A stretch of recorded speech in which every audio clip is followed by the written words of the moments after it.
Hello and welcome back to graduation place. तो हमने अपनी पिछली वीडियो में कैपिटल गेन से रिलेटेड पूरा चैप्टर डिस्कस कर लिया था। आज हम उसके न्यूमेरिकल शुरू करने जा रहे हैं ताकि जो अगर हम न्यूमेरिकल पॉइंट ऑफ व्यू से इस चैप्टर को कर रहे हैं तो हमारे को ये चैप्टर अच्छे से क्लियर हो जाए।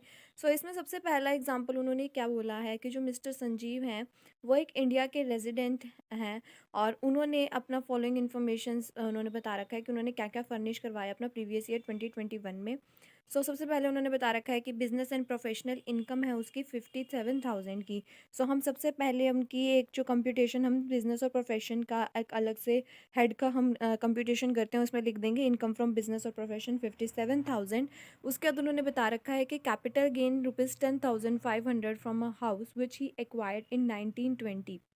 उनको सीधा उन्होंने बता रखा है कि हमारे को कैपिटल गेन हुआ है उस हाउस से जो कि हमने 1920 में एक्वायर किया था। तो इट मीन्स जो है ये हमारा शॉर्ट टर्म हो गया क्योंकि इसने 36 मंथ से ज़्यादा नहीं किया। इट मीन्स ये हमारा शॉर्ट टर्म कैपिटल गेन हो गया 10,500 का। नेक्स्ट पॉइंट उन्होंने क्या बताया है कि on 31 August 2020 he sold equity shares of Thapar limited for ₹1,50,000 which were purchase by in on 1 April 2005 for ₹1,17,000। तो अब हम इसको इस तरह का किस तरह से ट्रीटमेंट करेंगे। उन्होंने हमारे को कितने का बताया कि उन्होंने सेल किया था 1,50,000 को अपने इक्विटी शेयर्स को। उसमें से हम इंडेक्स कॉस्ट ऑफ एक्विजिशन को लेस कर देंगे। 1,17,000 की उसकी कॉस्ट ऑफ एक्विजिशन है। साथ में उन्होंने हमारे को यहाँ पर इन्फ्लेशन की कॉस्ट वाले इंडेक्स बता रखे हैं। उन्होंने 2005 में उसको एक्वायर किया था, उसका 117 है और 2021 का 301 है। तो इंटू में 301 डिवाइड में 117 3,01,000 आ जाएगा। इट मीन्स ये हमारे को लॉन्ग टर्म कैपिटल लॉस हो रहा है 1,51,000 का। उसके बाद हमारा नेक्स्ट पॉइंट आता है he sold an agriculture land for ₹25,500 during the previous year. The land was owned by him for the last 5 year which was purchase for ₹6,000। The land is situated in A village with A population of 8,000। इन्होंने क्या बात कही कि agriculture land है पर village का है। और हमने शुरुआत में पढ़ा था कि अगर कोई एग्रीकल्चर लैंड रूरल एरिया का होता है तो वो हमारा एग्जम्प्ट होता है। ये वाला केस हमारा एग्जम्प्ट हो गया। नेक्स्ट केस उन्होंने क्या बात बोली है। On 1 March 2021 he sold A flat for ₹11 lakh which was purchase by him on 1 January 1996 for ₹1,20,000। The fair market value of this flat was ₹2 lakh on 1 April 2001। उन्होंने क्या बात कही कि जैन 1996 में उन्होंने उस फ्लैट को परचेज किया था 1,20,000 में, पर फेयर मार्केट वैल्यू 2001 में उसकी 2 लाख हो गई। हमने ये चीज़ पढ़ी थी कि अगर कोई भी हमारे को बेनिफिशियल लगेगा तो हम वो वाला उठा लेते हैं किसी भी एसेट में। इधर हमारे को फेयर मार्केट वैल्यू में बेनिफिशियल लग रहा है। हम अपना फेयर मार्केट वैल्यू वाला केस ले लेंगे। तो देखते हैं हम इसको किस तरह से टैक्सेबल करते हैं, किस तरह से कैपिटल गेन की अमाउंट को निकालते हैं। उन्होंने सेल्स कितने में करी थी 11 लाख में। इंडेक्स कॉस्ट ऑफ एक्विजिशन कैसे निकला, जो हमने फेयर मार्केट वैल्यू ली थी 2 लाख। 301 हमारा प्रीवियस ईयर का इंडेक्स नंबर है और 100 हमारा 2001 और 2 का इंडेक्स नंबर है। तो हम 2 लाख को 301 से मल्टीप्लाई कर देंगे और डिवाइड कर देंगे 100 से। तो 6,02,000 हमारा इंडेक्स कॉस्ट ऑफ एक्विजिशन आ जाएगा। जब हम सेल्स कंसिडरेशन से अपने इंडेक्स कॉस्ट ऑफ एक्विजिशन को लेस करेंगे तो 4,98,000 हमारा लॉन्ग टर्म कैपिटल गेन आ जाएगा। अब हमारे को उसकी टैक्सेबल कैपिटल गेन निकालनी है। तो सबसे पहले हमने वो पॉइंट किया था कि हमारे को short term capital gain receive हुआ था 10,500 का।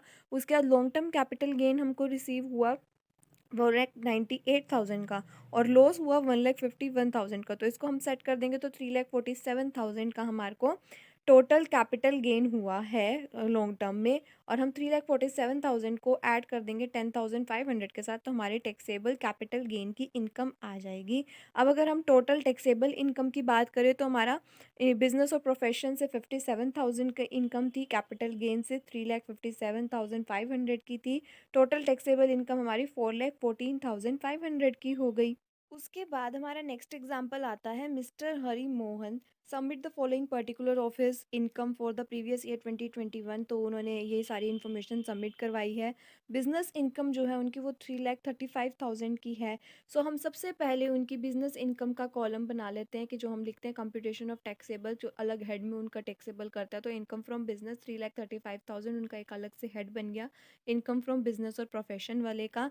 उसके बाद उन्होंने नेक्स्ट पॉइंट में क्या बात करी है कि he is the owner of two residential houses. He sold one of them costing rupees 4,11,000 in 2008-9 for rupees 13 lakh on August 16, 2020 and the brokerage etcetera जो उसको पेड किया उसने वो 20,000 का है।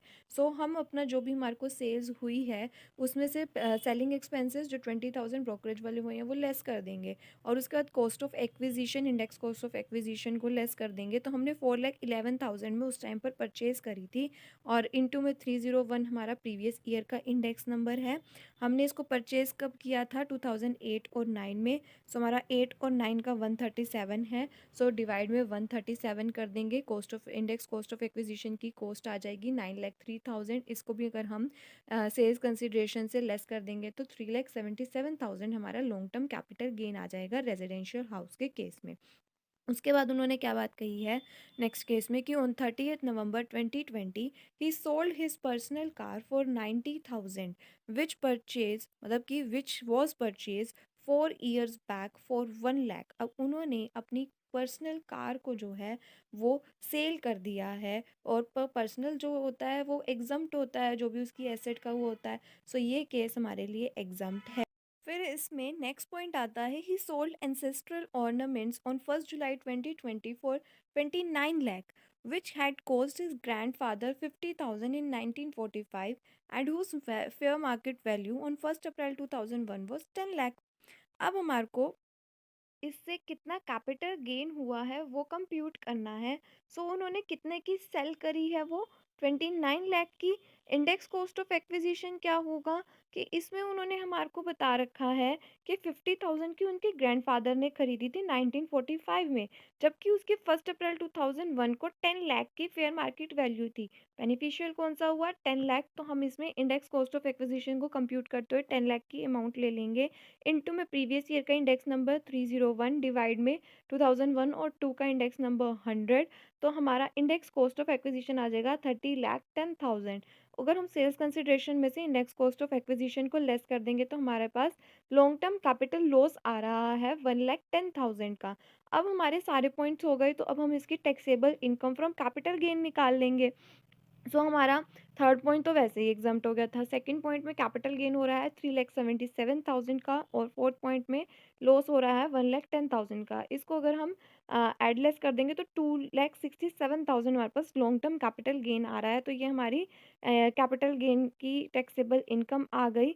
अगर अब हम इसको कंप्यूट करते हैं टोटल टैक्सेबल इनकम को तो हमारे बिजनेस की इनकम से 3,35,000 आ रहा है और कैपिटल गेन की इनकम से 2,67,000 आ रहा है। तो टैक्सेबल इनकम हमारी हो गई 6,02,000। अब नेक्स्ट एग्जांपल में हमारे को ये बता रखा है कि जो मिस्टर जेड है उन्होंने अपनी फॉलोइंग एसेट्स को सोल्ड किया है 2021 में। सो सबसे पहला पॉइंट क्या है कि land purchase in 2001 for rupees 1,40,000 sold for rupees 3 lakh. अब नीचे हमारे को इंडेक्स नंबर दे रखा है 1 और 2 का 100 और हमारा प्रीवियस ईयर का इंडेक्स नंबर भी दे रखा है 301। सो हमारा सेल्स उन्होंने 3 लाख की करी है, लेस कर देंगे इंडेक्स कॉस्ट ऑफ एक्विजिशन 1,40,000 उन्होंने जब परचेज़ किया था वो कॉस्ट ऑफ एक्विजिशन इनटू में 301 प्रीवियस ईयर का इंडेक्स नंबर डिवाइड में 2001 और 2 का इंडेक्स नंबर। सो 4,21,400 हमारा इंडेक्स कॉस्ट ऑफ एक्विजिशन आ गया। सेल्स कंसिडरेशन से हम इंडेक्स कॉस्ट ऑफ एक्विजिशन को लेस कर देंगे तो 1,21,400 का हमारे को लॉन्ग टर्म कैपिटल लॉस हुआ। उसके बाद हमारा नेक्स्ट केस आता है कि machinery purchase for rupees 12,000 in 2013 sold for 21,000 और इसकी रिटर्न डाउन वैल्यू है 6,000। तो अगर रिटर्न डाउन वैल्यू अगर हमारे को बता रखी है इट मीन्स ये हमारी शॉर्ट टर्म कैपिटल एसेट है।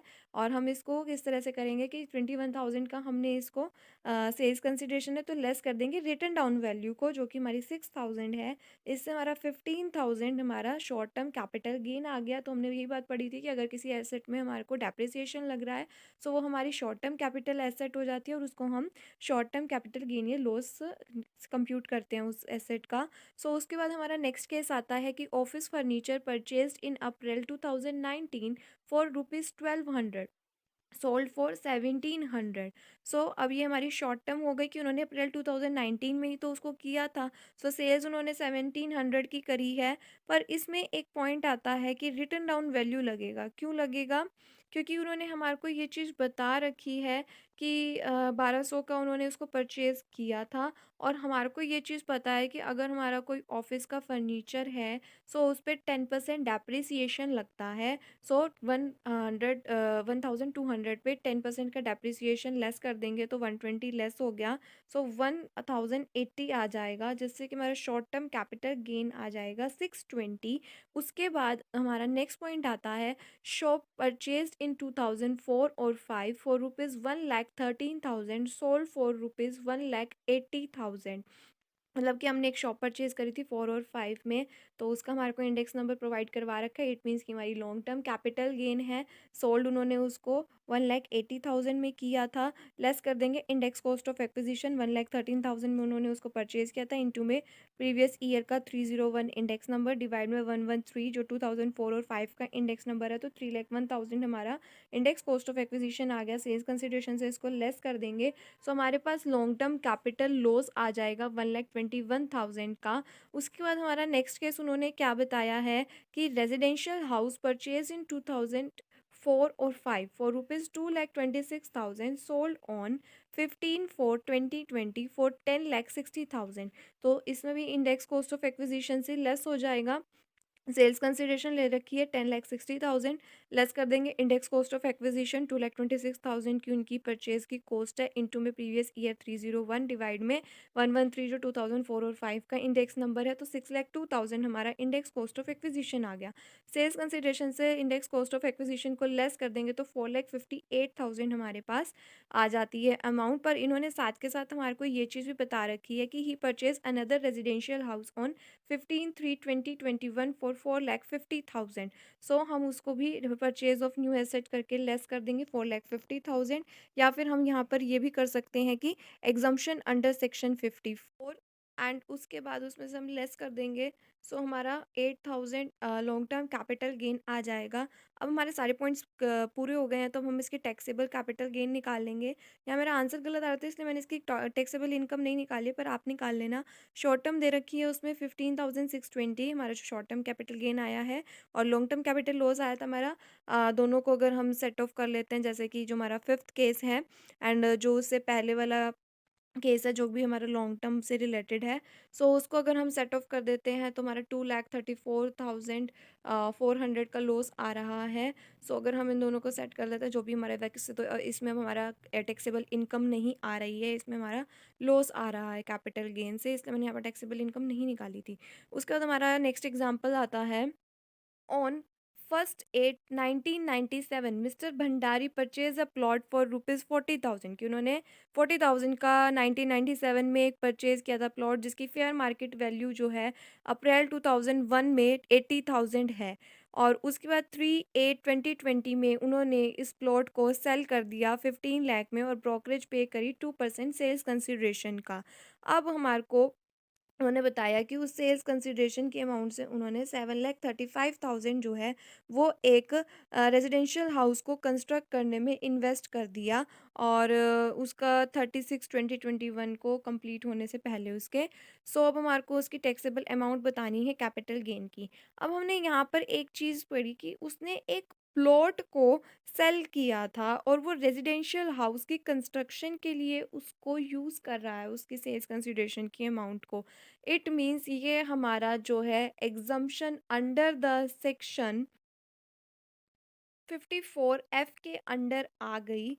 सो हमने उसमें क्या पढ़ा था कि अगर हम कोई भी एसेट को सेल करते हैं और उसकी सेल करने की जो बाद हमारे पास अमाउंट आती है, उससे हम कोई रेजिडेंशियल हाउस जो है वो परचेज करते हैं या कंस्ट्रक्ट करवाते हैं, सो वो हमारा एग्जम्पशन अंडर सेक्शन 54 आता था। सो अब इस क्वेश्चन को हम सॉल्व करते हैं, तो उन्होंने क्या बताया कि सेल्स कंसिडरेशन 15 लाख की थी, 2% ब्रोकरेज 30,000 हो गया, 15 लाख का वो लेस कर देंगे। इंडेक्स कॉस्ट ऑफ एक्विजिशन आगे की 80,000 की उन्होंने परचेज़ करा था, और सॉरी फेयर मार्केट वैल्यू थी, उन्होंने 40,000 में परचेज़ की थी, हमारे लिए बेनिफिशियल 80,000 वाली है। सो हम 80,000 ले लेंगे, इनटू में हमारा प्रीवियस ईयर का 301 और 1 और 2 का 100। सो इससे हमारा 2,40,800 इंडेक्स कॉस्ट ऑफ एक्विजिशन आ गई। इसको हम सेल्स कंसिडरेशन से लेस करेंगे तो हमारे पास लॉन्ग टर्म कैपिटल गेन आ जाएगा 12,29,200 का। से हम फिर अपना एग्जम्पशन अंडर सेक्शन 54 लेस कर देंगे, परचेज ऑफ रेजिडेंशियल हाउस। हमारे पास टोटल कैपिटल गेन आया था 12,29,200 का। इनटू में हमने यहाँ पे जितने में हमने उस हाउस को कंस्ट्रक्ट करवाया 7,35,000 डिवाइड में हमारी नेट कंसिडरेशन, वो हमारी ग्रोस अमाउंट थी 15 लाख, उसमें से ब्रोकरेज लेस करेंगे तो हमारी नेट कंसिडरेशन आ जाएगी 14,70,000। सो अगर हम इनको मल्टीप्लाइड और डिवाइड करते हैं तो 6,14,600 हमारी एग्जम्पशन की अमाउंट आ जाती है। इसको हम कैपिटल गेन से लेस कर देंगे तो 6,14,600 हमारी टैक्सेबल कैपिटल गेन की अमाउंट आ जाएगी। अब हमने एक जो एग्जांपल नंबर थर्ड किया था, उसमें हमने ये चीज़ देखी थी कि जो रिटन डाउन वैल्यू से रिलेटेड हमारा कोई भी एसेट होती है जिस पे रिटन डाउन वैल्यू पे डेप्रिसिएशन लगता है, तो उस पे हम रिटन डाउन वैल्यू के बेसिस पे लगाते हैं और वो हमारी शॉर्ट टर्म कैपिटल एसेट कहलाई जाती है। सो अगर कोई भी हमारे को इस टाइप की गिवन होती है, जैसे कि बिल्डिंग हो गया या फर्नीचर हो गया, प्लांट एंड मशीनरी हो गया, बुक्स फॉर प्रोफेशनल पर्पस हो गई, कार हो गई, और जो भी मतलब इन द सेंस हमारे कैपिटल गेन से रिलेटेड है, ये तो पूरा डेप्रिसिएशन वाले चैप्टर में जितना आपका इंपॉर्टेंट होना चाहिए मैंने उतना ही ले रखा है। तो इसमें मैंने आपको सारे पॉइंट डिस्कस कर दिए। जो भी मतलब सिर्फ डेप्रिसिएशन वाले में इतना ही पॉइंट इंपॉर्टेंट था कि हमारे को सिर्फ एक रेट पता होनी चाहिए थी कि कौन-कौन से हमारे इनकम टैक्स में काम आती हैं। तो जैसे हमारे एग्जांपल नंबर थर्ड में फर्नीचर पे था, तो हमने उस पे 10% लेस करा था। सो अगर कोई भी ऐसी एसेट है जिस पे रिटन डाउन वैल्यू पर हमारे एसेट पे मतलब कि डेप्रिसिएशन लगता है, सो हम उसको इस तरह से ही ट्रीट करते हैं कैपिटल गेन के अंदर। सो अगर आपको जितनी नॉलेज है कि कौन सी हमारी रिटन डाउन वैल्यू पे लगनी चाहिए, तो उस हिसाब से हम लेस कर देंगे। बाकी सिर्फ एक यही क्वेश्चन था, इसलिए मैंने आपको ये करवाया था, जिसमें सिर्फ ऑफिस फर्नीचर का ही पॉइंट दे रखा था, बाकी किसी भी क्वेश्चंस में ऐसा कोई पॉइंट है नहीं। सो आपका ये चैप्टर पूरा हो गया है। आज के लिए बस इतना ही। अगर आपको मेरी वीडियो अच्छी लगी हो, so please do like, share and subscribe my channel, and don't forget to press the bell icon, and please do comments.